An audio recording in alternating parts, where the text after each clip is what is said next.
Thank you so much for joining us this evening. My name is Jonathan Sanford. I am the president of the University of Dallas, and some of you are familiar to me and some of you are not. I'm grateful to have each of you here today. I'd like to begin with a prayer, if you don't mind, and I want to be particularly mindful of our veterans on this, our Veterans Day, and grateful for their service. In the name of the Father, and the Son, and the Holy Spirit, amen. Our Father, who art in heaven, hallowed be thy name. Thy kingdom come, thy will be done, on earth as it is in heaven. Give us this day our daily bread, and forgive us our trespasses, as we forgive those who trespass against us. And lead us not into temptation, but deliver us from evil. Amen. In the name of the Father, and the Son, and the Holy Spirit. Amen. I'm really grateful to be partnering with First Things. I consider, and perhaps you do as well, First Things to be the most significant journal for thought-provoking reflections in these our days. The question, as you know, is, can higher education be saved? And the first thing that I thought when I saw this question was, saved from what? I think the more significant question for this evening is, saved for what? Right? What is the essence and purpose of a university? And some of the fruits of higher education that we ought to be attentive to is it's an education that enables students to articulate through a disciplinary perspective, a way of seeing the whole of reality. Students ought to be able to have some kind of growth towards a recognition of the unity of knowledge. Students ought to learn how to argue without quarreling. They should leave universities able to think clearly, to write with persuasive force, to speak with eloquence. A university education ought to enable the elevation of the general tenor of society, as Newman puts it in the Seventh Discourse. And it's relatively clear that many universities are not, in fact, providing those kinds of fruits. Right? I don't think many of us would argue with the claim that there is a significant sign of illness afoot in much of higher education. Fortunately, there are places like the University of Dallas that are rooted in the liberal arts tradition and take seriously the ends of education as Newman articulates them. But indeed, we are facing headwinds in our culture today, and we're blessed to have this evening the two Marks, both of whom have spent their careers in significant institutions of higher learning. They have many experiences from which they can draw. And I hope that will illuminate this question. They may want to go in a direction entirely different from the one that I've suggested, so I'll be interested to see which direction they go. Dr. Mark Bauerlein received his PhD in English from UCLA and spent 30 years at Emory University. He's a professor emeritus of that department of English at Emory. He is also the senior editor of First Things. Dr. Bauerlein has authored both scholarly and popular works, including the 2008 book, The Dumbest Generation: How the Digital Age Stupefies Young Americans and Jeopardizes Our Future. It's this book. He's got copies that he would be happy to sign for you after the conversation this evening. And he has a sequel, The Dumbest Generation Grows Up. This too, yeah, with scare quotes. Again, that was published in 2022. Dr. Mark Regnerus received his PhD in sociology from UNC Chapel Hill. He's a professor of sociology at UT Austin, and I'll say it again, he's a professor of sociology, if you know his history. That was in question for a period of time and flourishing there. He's also the president of the Austin Institute of Family and Culture. Dr. Regnerus's research is in the areas of sexual behavior, family, marriage, and religion. He's the author of over 40 published articles and book chapters and 4 books. Mark and his wife Deanne, who also joins us this evening, are parents of 2 University of Dallas graduates, Sam and Libby. And I'm really grateful to have spent time with both of them. They're flourishing now. So, Doctors Bauerlein and Regnerus, can higher education be saved? Please join me in welcoming them to the stage.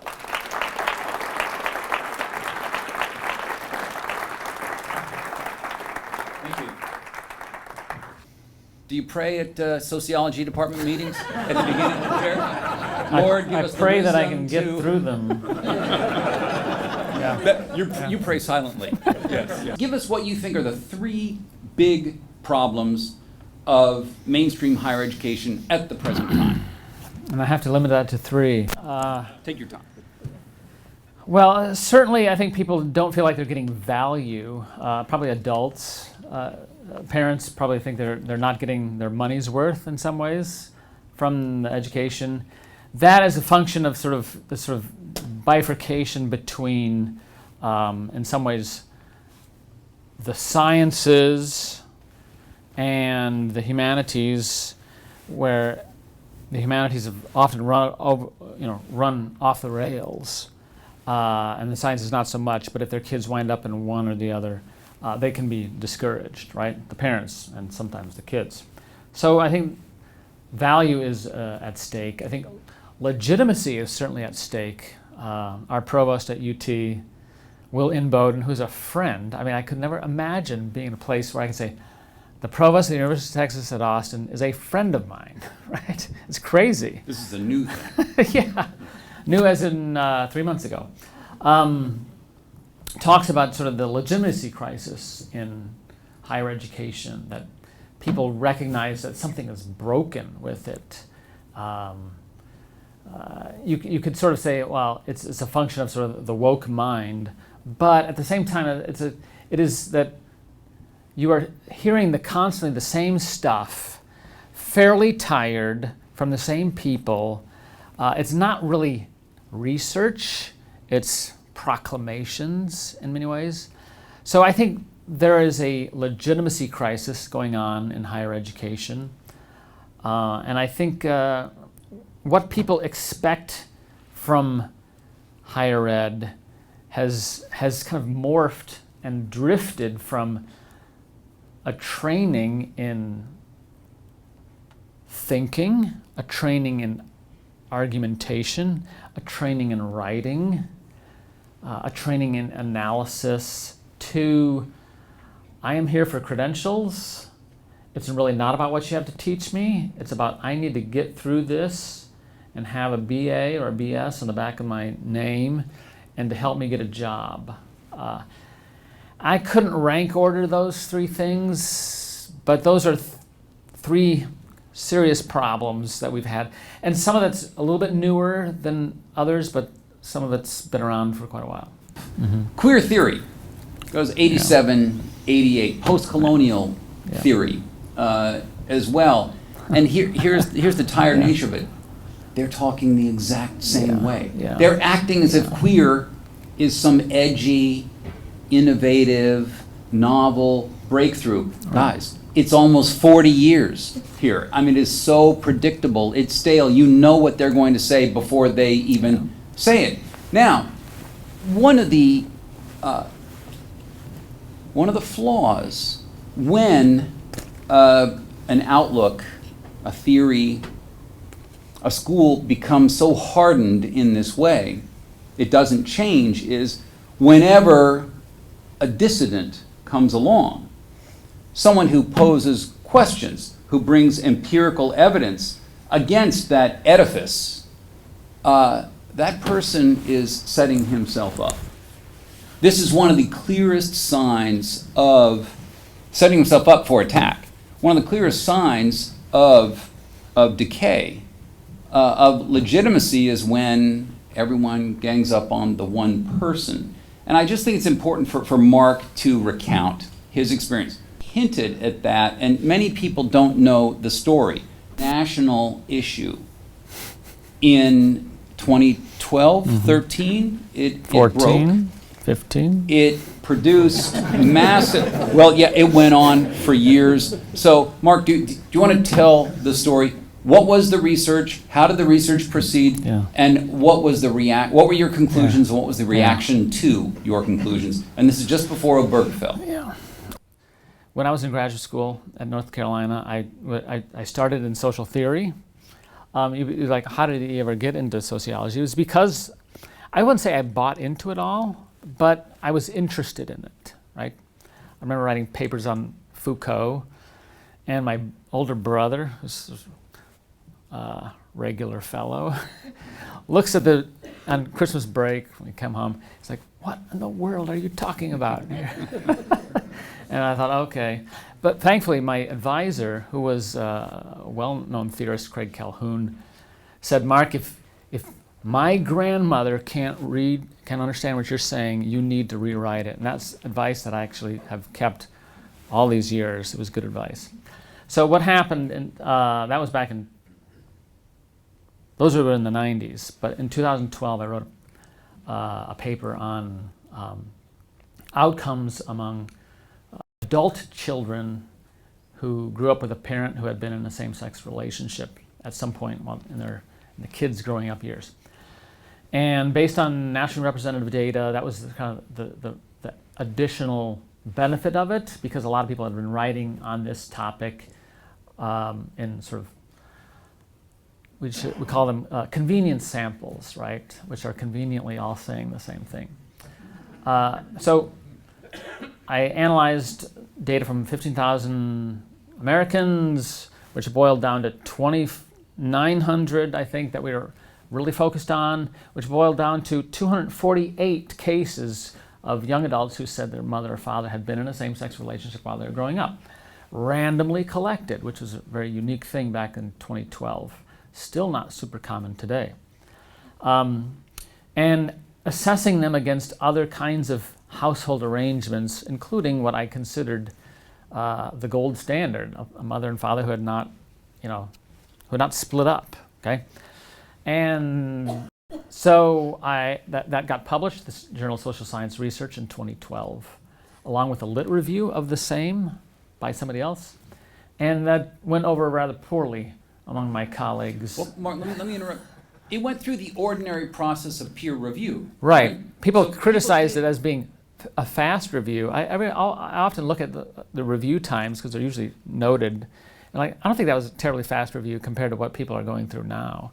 I'd say it was 8 weeks, which is, for philosophy, it's probably a very short review. For sociology, we'll often get between 8 weeks and 3 months.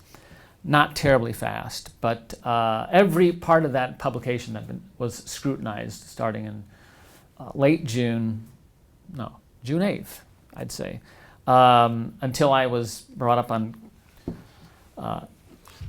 an inquiry on on scientific misconduct at UT, based on the claims of a blogger in New York, right? Which I remember the head of the scientific integrity office at UT. I was like, do you do this kind of thing based on claims of a blogger? And he's like, we're in new territory here. I was like, thanks, a guinea pig. So that was dismissed after I answered the questions to 6 department chairs, and the provost ruled back then. But then, it just kind of, there were waves of problems with that study. Given that kind of situation, let's look toward the future. How do we save higher ed? Yeah. Do you think that kind of case can happen today, or has the climate changed? The public opinion of higher ed has gone significantly down. Right. The testimony by those 3 Ivy League presidents was damning for the legitimacy the repute of these are our best and brightest, these are the best universities, these mediocrities at the microphone, or timid people who run everything through lawyers. Yeah. Would your case happen today, or have things gotten, do you think the ideological climate is actually better? It's not good, Yeah. but is it better than it was 10, 12 years ago? It is better than it was 10 to 12 years ago. But the short version of the situation got better was when Obergefell happened, it all fell away, right? It was all about that, right? I was getting hate mail fairly consistently from the same handful of people until late June 2015, and then I never heard from them again, right? Which actually made me think, these people were paid, right? I don't know it, but it sure seemed that way. Okay, so that's 2015. Fast forward, we got 10 years between now. The entire environment for studying this did not improve immediately, but I would say the last 2 to 3 years it has improved. Life on University of Texas campus, I think, has improved notably in the last 2 years. Yeah. Well, for me at least, I have colleagues who are fleeing and resigning. So I think the environment has improved on campus.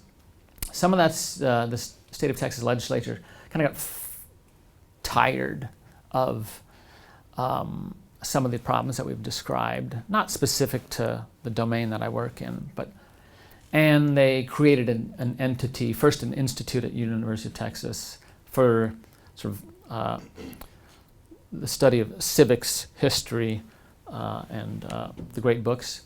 And then 2 years, which got a ton of pushback from the faculty. It had hiring power, but you had to be, as a faculty member, you had to be joint appointed in an existing department, which is a little bit difficult. It worked for one philosopher. It didn't work, I don't think, in any other department. And I remember one of my colleagues say, if those people ever come to us looking for a joint hire over my dead body, right? So that was for 2 years, and then the legislature met again and created an entire school of civic leadership around the Civitas Institute. And so all of a sudden the faculty who had been fighting tooth and nail this little institute realized there's an entire academic entity built around this that can tenure professors. And it was almost as if like they gave up, like that, because they thought, oh, we're screwed, which they aren't, frankly. I mean, they're just used to having no opposition on these campuses. UT's enrollments are not going to go down. No. They're not going to lose, No. If they do lose any donors, they won't And they probably really realized that. This doesn't really touch the student level much. It doesn't touch the parents who want their kids to. We haven't solved the problems of parents wanting certification, students wanting certification. That's a different problem that remains. But in terms of the climate, intellectual climate on campuses, that has expanded. And because it's expanded, it's threatened my colleagues' ideal vision for what a university ought to be. You say it doesn't affect students, but, and this is to bring it over to schools like the University of Dallas, as the prestige goes down of a lot of the flagship schools in the Ivy Leagues, and the concerns over ideological bias as well as cost go up, does a school like the University of Dallas or other religious conservative curriculum kinds of schools, are they even if they pick up 3% of the students who would be going to UT would shift over? Do you think that's happening? I mean, I should. I don't know about enrollments. The staff here would better tell me about enrollments, but the situation, to expand to higher ed in general, the kind of legitimation crisis is, are people getting what the kind of university education they ought to be getting, right? I think on major campuses, that's a question that is still happening. At a campus like UD, I don't think that question is in play, because they have long gotten the kind of education that they were seeking, right? Including my two oldest children. So the kinds of universities like this, and there's not that many of them, Right. sadly in some ways, right?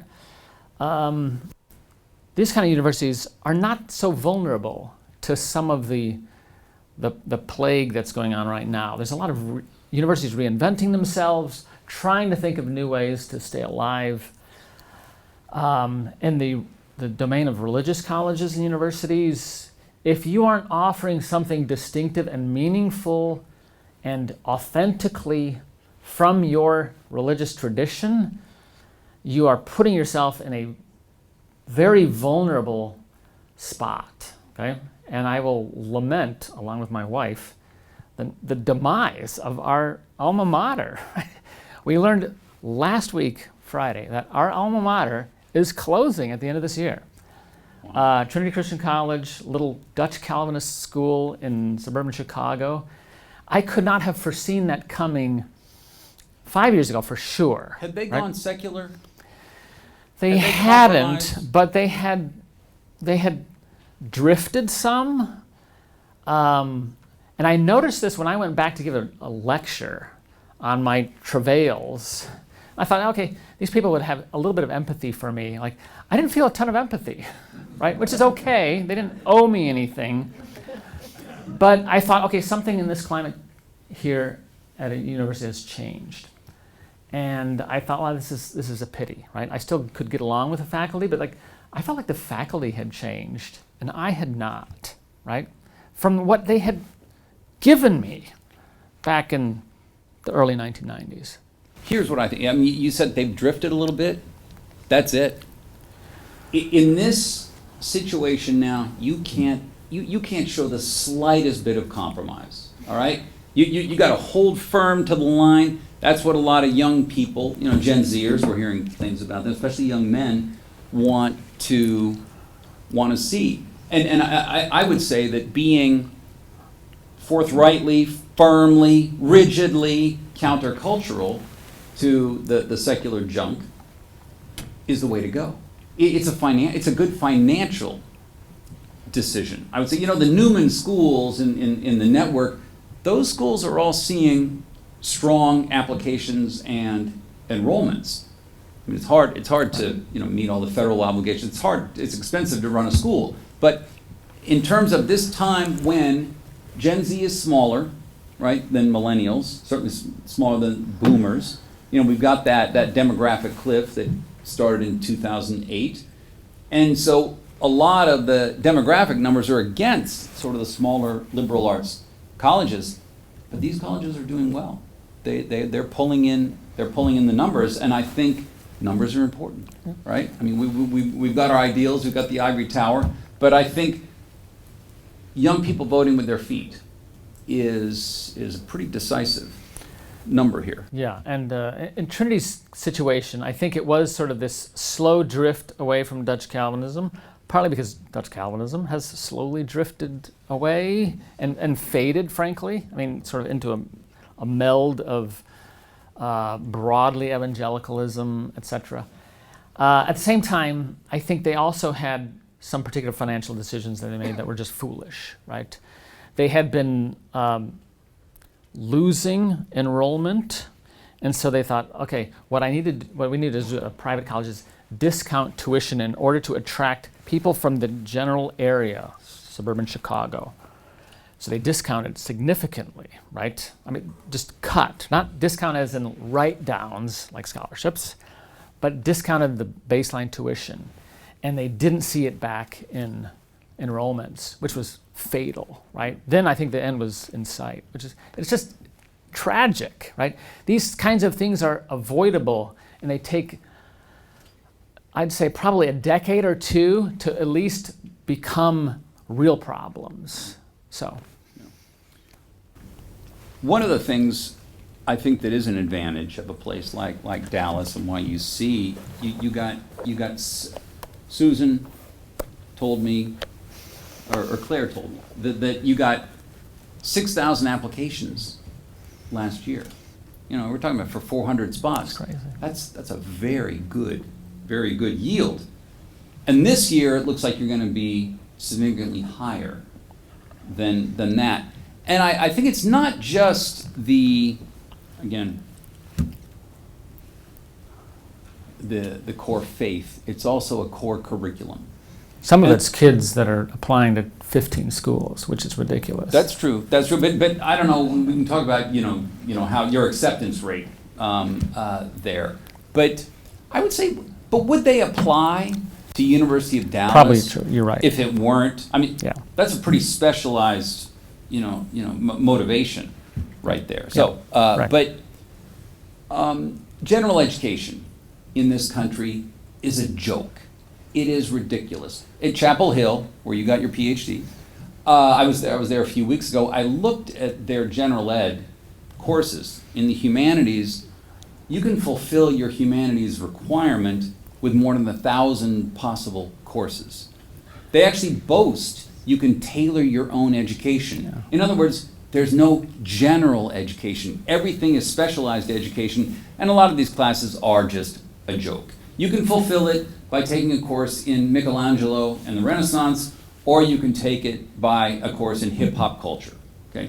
At Indiana University, and this is true even in red states, in Indiana University, you can fulfill your humanities requirement, hundreds and hundreds of courses. One of them is the art of the comic strip. Okay? Yeah. This is, again, ridiculous. You compare that to the core here at Dallas. What are you reading? You're reading the greats. You're reading the masterpieces, right? This is serious education, and there is a very limited number of courses, right, that you can do it.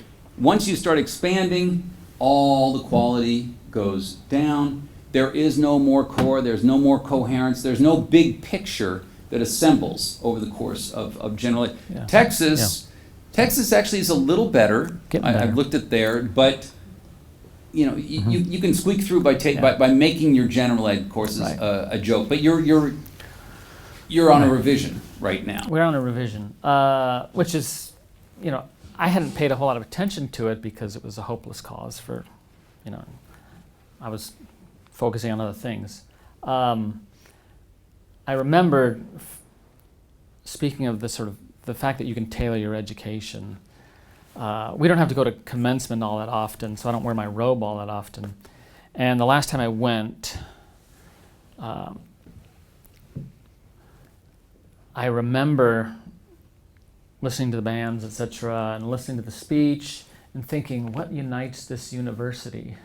And I'm thinking, it's football, right? That's it. There is no common experience academically, right? And this is one of the nice things that unites University of Dallas grads, is like they have a common experience of a bunch of class. Who did you take this from? Who did you take that from? Oh, I remember that person. And at UT, you can get around these things because there's a lot of different ways to make up the core. Now that is changing, right?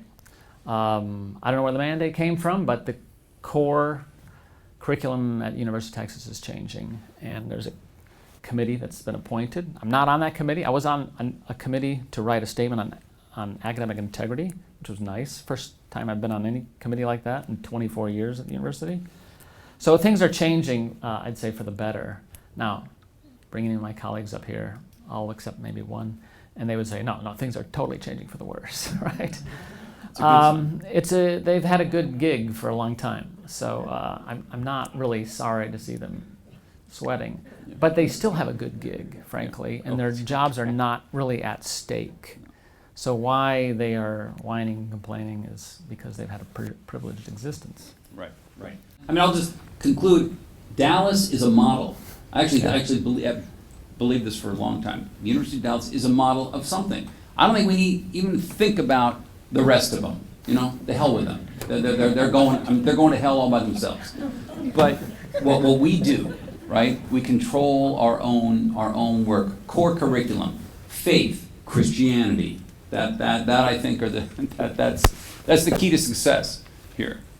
In the opening introduction, the topic of, or it was mentioned that what is higher education for, or what is university for? So, I mean, there's different kinds of colleges, universities, state, community colleges, things like that. It's inevitable to have certification to be part of it, right? So then, like, what is higher education for? I mean, if it is like Newman wrote about, it seems very disconnected from modern times, except for a very small percentage of the population who wants to work for like the church or academia, but not a very high percentage of students go into academia. Does that make sense? One of the interesting things that I don't know if you paid attention to what amendments were on the agenda in the state of Texas last week. One of them was for sort of giving significant funds to the Texas State Technical College. I think it's in Waco. Maybe there's other branches, but an interesting idea because they realize that lots of people don't go for a sort of higher education, college, university experience, but need technical training for particular kinds of jobs, right? So this is not a criticism of seeking higher education. This is sort of what are we talking about? What's a college and a university for, right? And so to think about like, well, why did I go to college? It wasn't necessarily because I knew what I wanted to do and that was the stepping stone to getting there. It's that I didn't know what I wanted to do. I wanted to find out, but I also wanted to read far more broadly than I had in high school. High school was sort of predictably somewhat dull experience, not because I was so good at everything, but because it was somewhat dull, right? I wanted to take a class in English. I wanted to take a class in the social sciences. I wanted to read certain kinds of history that I wasn't being taught in high school. Like it's an educated citizenry. I wanted to become a better, more well-rounded person. When I took French history from one of our blind professors, he just got up there and he's has Braille notes, and we're just writing with our hands until they're tired. All this sort of spectrum of French history. Like, did I need to learn French history? I benefited from learning French history.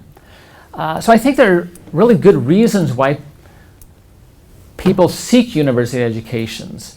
It's totally not a problem to want different things from your education, and different institutions being placed differently for those purposes. But generally the educated citizenry, right? I think that educated not by sort of what they can read online, but what they can read in discussion with their peers and in conversation with the professor.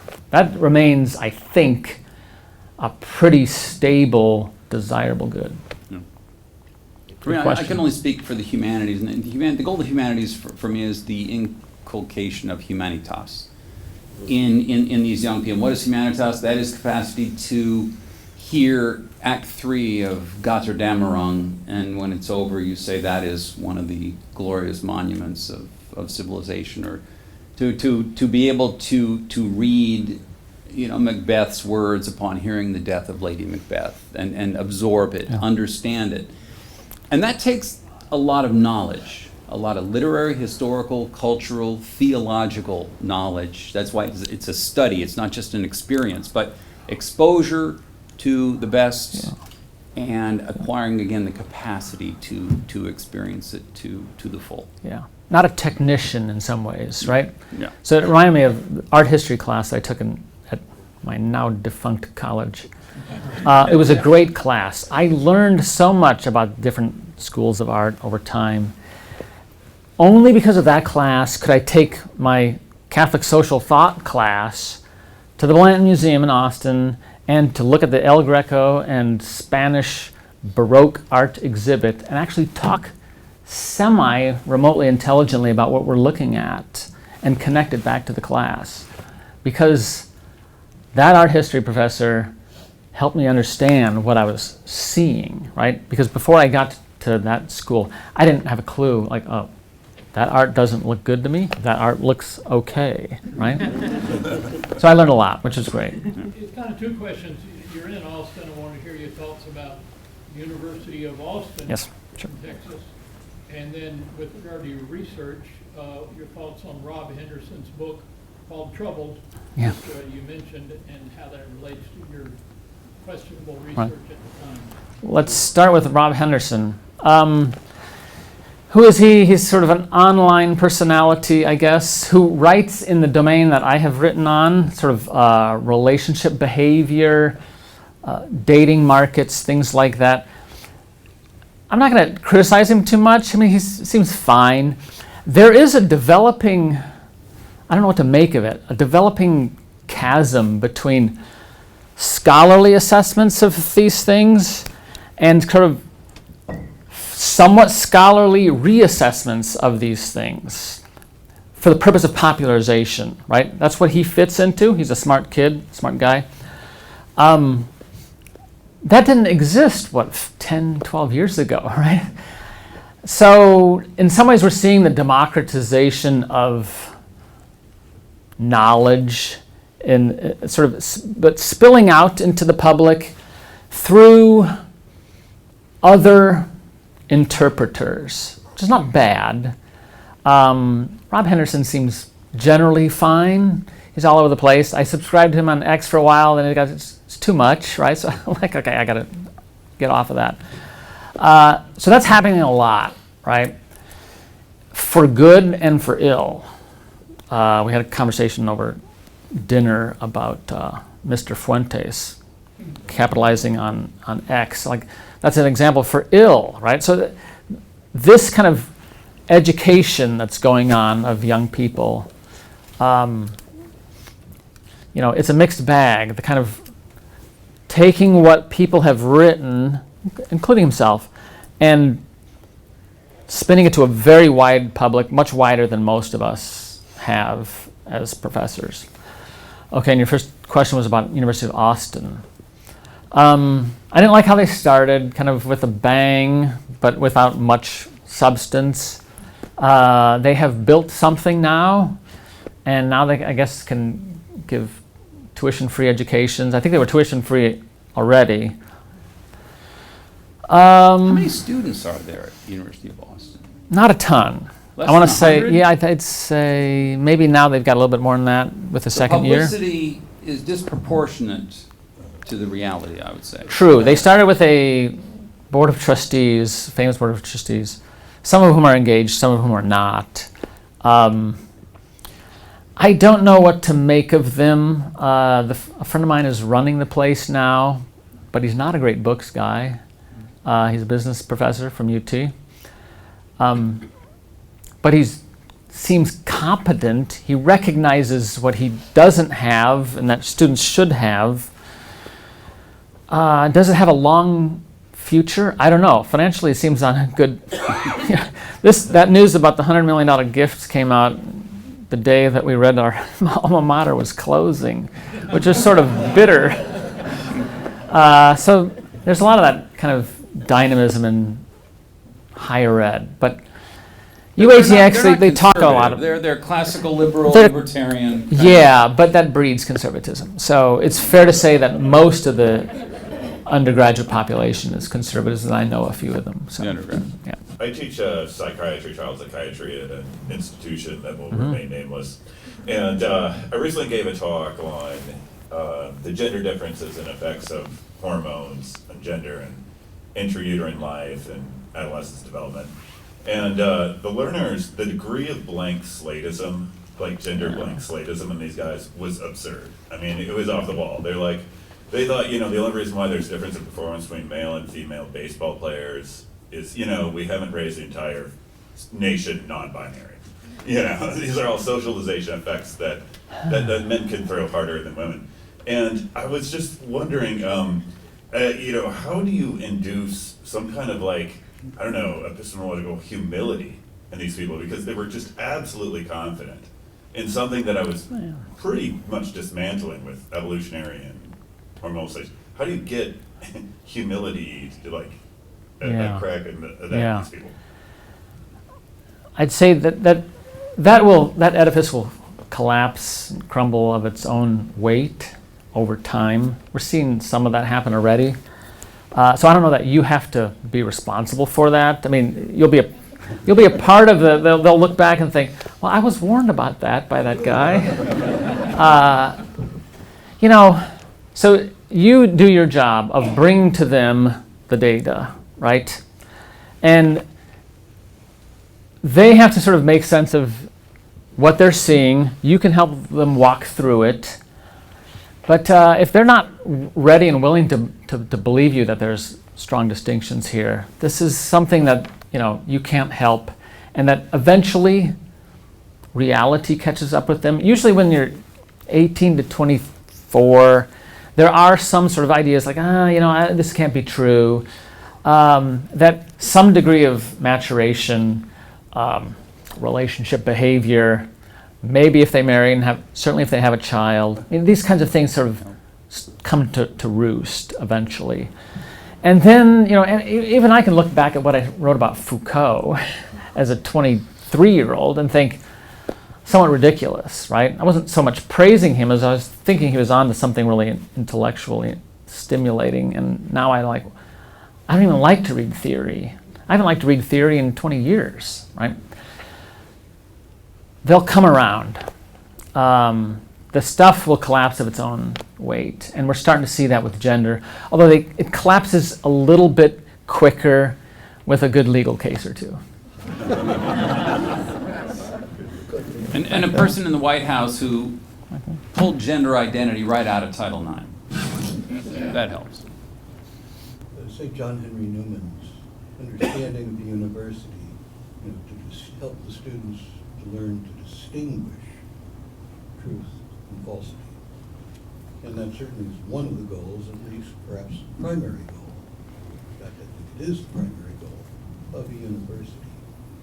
But as you were bringing out your comments, today that attempt to pursue truth does not seem to be the predominant factor in people choosing colleges. Yeah. And the colleges themselves aren't especially pushing that. Now, that could be, in fact, what I'm wondering is, this gets back to Nietzsche's famous statement, the notion of truth. Well, that's Platonism. Christianity is Platonism for the many. And so there is no truth, that's a myth. And I'm just wondering if that is downstream from culture. In other words, what the students are not going for and what the universities are not upholding is that ability to distinguish and pursue truth. Now I'm wondering, first of all, do you think, is the university downstream from culture on this that is really reflecting something much more widespread in the culture? And secondly, whether it is or is not, is there something we can do about that particular problem? So back to the idea of legitimation crisis in some ways, like what are the universities here for? So if truth didn't matter in in aeronautical engineering at UT, then we'd have a problem, right? I mean, they realize that these things we have to teach something that is true and accurate. And some departments don't feel that way. The university as a whole, I think, has been operated more in the sense of what do people want, right? What do students want? You saw this in kind of the growth of, most of the growth in expenses was on the student living side over the last, let's say, 20 or 30 years, right? It became kind of, a hotel in some ways, right? With high-end food and housing, right? We can never accuse UD of having great housing over on that end of campus, right? I remember that when my freshmen moved in. But that was okay. As parents were like, good, you need to sort of live this experience, right? That we had all done. So you have that problem at major universities that they are kind of cultural reflectors. But there's also aspects of the college experience that it can't be about sort of selling falsehoods, because industry is staked on the empirical truth of certain things. So that's why you get some distinctions between, let's say, the social sciences and the natural sciences. Maybe it means that the social sciences were never as important, right? And that's fine. I don't mind thinking that. I got into it because I was interested in the study of social forces and how they affect people's behavior, which is stable and robust. But yeah, you're absolutely right that the truth thing matters. We still believe it does, but the sort of free market in higher ed and the competition between so many entities has led us to kind of downplay the importance or centrality of it, which is unfortunate. Two quick quotations. Father Newhouse, who started First Things magazine, he heard the statement, politics is downstream from culture, and he said, and culture is downstream from religion. Begins with religious beliefs. And then also, you mentioned Nietzsche, and Nietzsche says in The Antichrist, just before he went into the lunatic asylum, his last work, he says, there's only one figure in the entire New Testament who is worthy of any respect. Pontius Pilate. It's funny. Nietzsche's a great comic philosopher. But why Pilate? Because he said Pilate utters the words that brings the entire edifice of Christianity down. What is truth? Is the First Amendment a barrier now to recovering a shared telos for public higher education? The context for this is that I'm Christian, most of us are. We have specific Christian philosophical pre-commitments, which are pre-commitments to certain kinds of teloses about the cosmos, about truth, about the human person. There are other religious traditions that have their own teloses. The Jews, Buddhists, some small ones, maybe the Muslims are a bit larger, atheists are larger still, and then above all else, the nuns, who have a different kind of telos. And Congress is prohibited from making any law establishing a national religion, which, by extension, is an implicit ban on a national telos. And so under those circumstances, is the First Amendment a barrier to establishing a telos for public higher education? I want you to take that. I think it's a problem. I think that what the founders couldn't imagine, the kind of religious diversity that we have today. I think they couldn't imagine the challenges that free speech poses for us today. I think what you raise is a problem. I don't know what the solution to it is. I will say that the Supreme Court has been reversing a lot of the jurisprudence, the anti-religious, not neutral, but anti-religious jurisprudence of the Warren Court from the 60s and 70s, which ended up punishing religious schools, say, for being religious. And I'm hoping to see that go further, but I don't have a satisfactory answer to your question. I mean, if free speech means obscenity in the public square, I'm against it.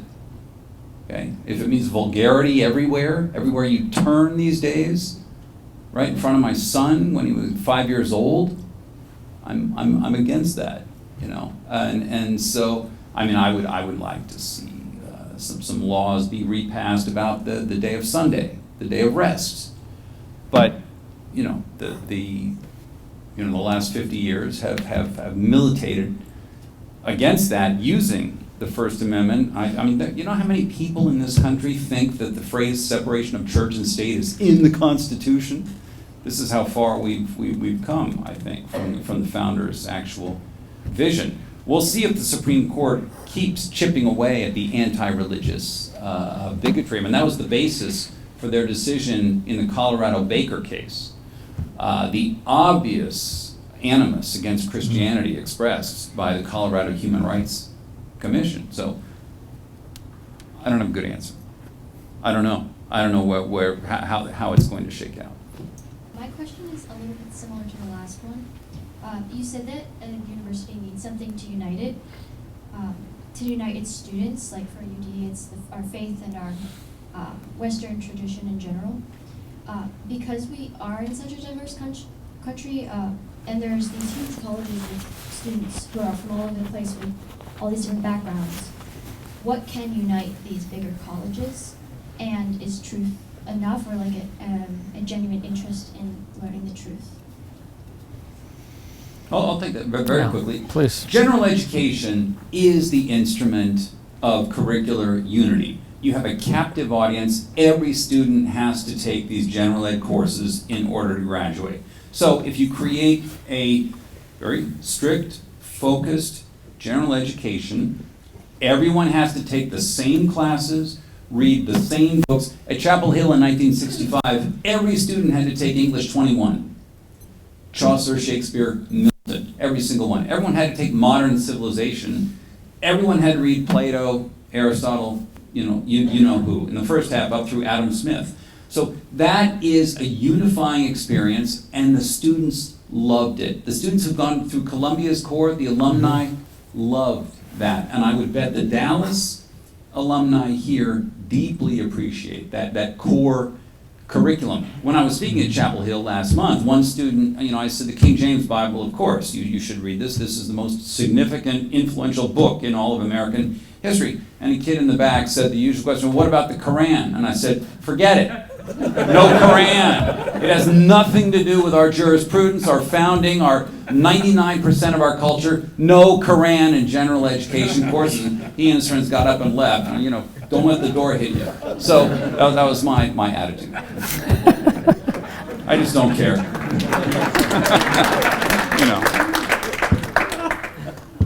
So I think I was reading an article in The Economist, perhaps, and it ranked careers and their susceptibility to artificial intelligence, taking roles against that career. I don't know where AI is going to go, how much of it's bluster. 30 years from now, if the technology continues to evolve, it very well may take over certain career fields that we have today. So, do universities see this as an existential problem if kids don't go to college because some form of technology is going to take over many of the roles that they are studying for today? I think it is a threat in part, but not entirely so. One of the reasons I think it's not a threat is a few years ago, I think just prior to COVID, we had the advent of the MOOC, the massive online class or something it was called. And one of my colleagues had lectured to, 20,000 people through an online intro to philosophy class. And MOOCs have largely disappeared since then, right? We all had kind of not massive versions, but smaller versions, UD notwithstanding, during the COVID era. But they didn't really make a comeback after that. And so I kind of lump in the idea of AI education with no, people don't really want to learn from certainly from a disembodied human, let alone a human behind a screen, for whom they can't really dialogue with, right? There's something about the in-person experience of education. I don't think it's going to go away, that part. How we adapt to and what AI looks like in higher ed, I don't expect higher ed to grow. I think it will recede some, and it's happening right now. This is why some of these universities and colleges are closing up shop, right? So testimony to the fact that if you don't have a reason for being, a strong reason for being, and a strong sense of distinctiveness, you better be like the University of Austin, have a super whopper endowment. The first thing I checked, how much was my alma mater's endowment? Oh my goodness, right? They could barely afford a few faculty on that. So those are things are helps to the longevity, but they're not the point itself. But to your answer, it's, we're walking gingerly into this new domain, and it's hard to know what to make of it. I mean, there's an educational process going on when any of us talks back to AI. It's a great search engine, no doubt about it. I mean, we used to think Google was pretty good, but now Google Gemini or whatever it is much better at searching, right? And telling us, and frankly, not bad, right, in terms of what it comes up with. But that's not a collective learning process. That's not learning sort of a tradition. That's sort of instances of knowledge pecking, right? Grabbing things here and there. That's not a tradition, right? So I'm still not concerned about sort of the success, long-term success of the kind of education that places like this do, right? It's those who aren't reflective about what they're actually trying to accomplish and are desperate for just bodies and seats. They're going to make the mistakes that push them out of business. The more AI goes into education, the better for University of Dallas.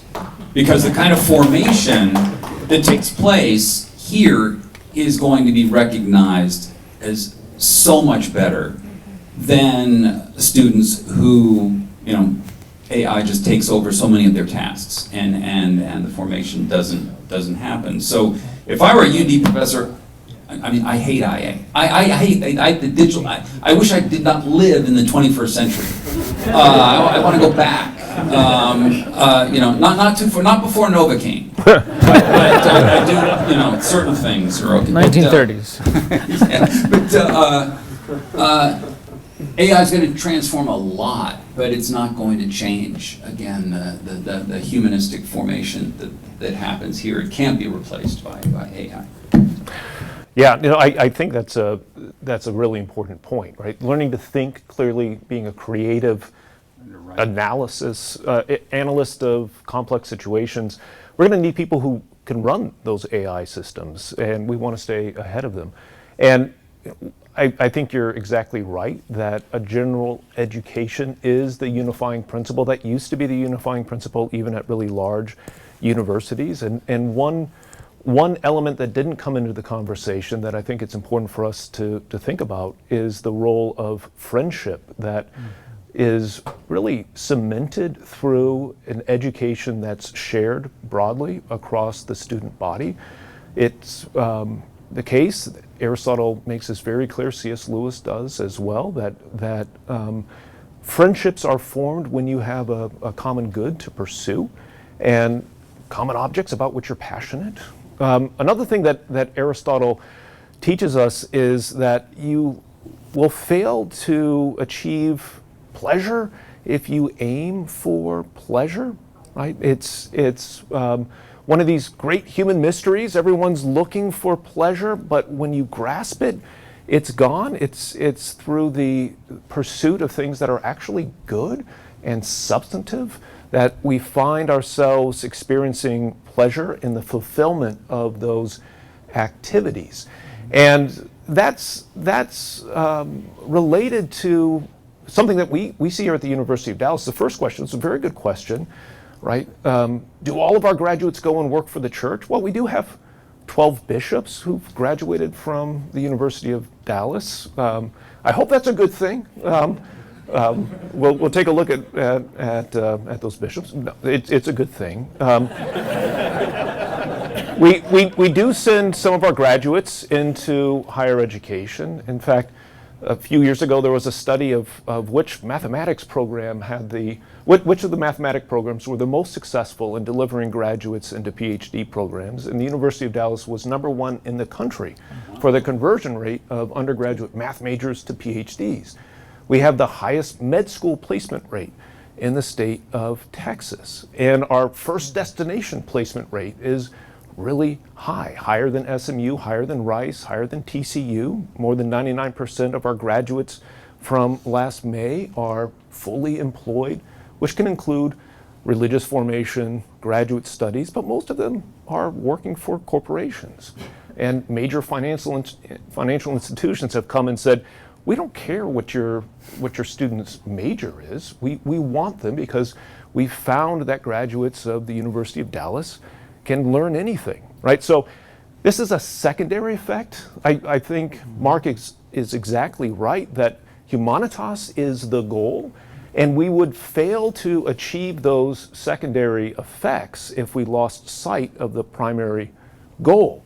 And one of the ironies of many institutions of higher education is they're looking for the pleasure, they're looking for the outcome, and they've forgotten about those activities that are necessary in order to achieve that outcome. So I think there's a valuable lesson for a lot of institutions of higher education in that sound and sure Aristotelian principle. It's not that every truth can be related to Aristotle, just most of them. So it's really been a delight to partner with First Things. It's been a delight to have both of these eminent professors and cultural shapers here at the University of Dallas. I'm so grateful that each of you joined us this evening. Please join me in thanking our staff.